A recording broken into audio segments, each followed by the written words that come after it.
ఓం శ్రీ గురుభ్యో నమః. ఓం శ్రీ కాలభైరవాయ నమః. మీ వంటి గొప్ప ప్రేమ నిండినటువంటి ఆత్మబంధువులను పొందడం నా పూర్వజన్మ అదృష్టంగా భావిస్తూ ఉంటాను. ఇప్పటికి 11 సంవత్సరాలు. నా జీవితానికి అత్యంత మహోన్నతమైనటువంటి 3 పర్వదినాలు. ఒకటి విజయదశమి, రెండవది కార్తీక పూర్ణిమ, మూడవది మార్గశిర బహుళ అష్టమి. 2014 విజయదశమి నుండి ఈ 2025 విజయదశమి వరకు 11 సంవత్సరాల పాటు అంతకుముందు నేను నేర్చుకున్నటువంటి కొన్ని గురు పరంపర సాధన రహస్యాలను నేను నేర్చుకుంటూ నా జీవితాన్ని కొద్దిగా ఉద్ధరించుకుంటూ ఇతరుల జీవితాలందరినీ కూడా, ఆత్మబంధువులందరి జీవితాలను కూడా ఉద్ధరించడానికి నాకు శక్తిని అందిస్తున్నటువంటి ఆ భైరవునికి, కాలభైరవునికి కోటి కోటి ప్రణామాలు సమర్పణ చేస్తున్నాను.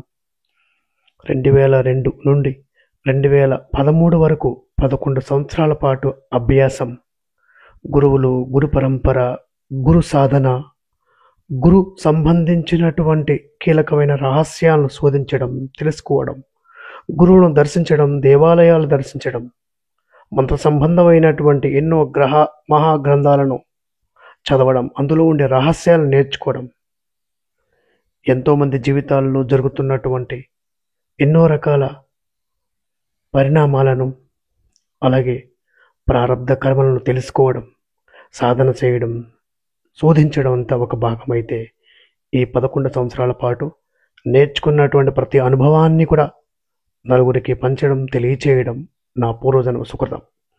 దీనికి ముందుగా నా తండ్రి గారికి, మా నాన్నగారికి నేను నా జీవితం అంతా రుణపడి ఉంటాను.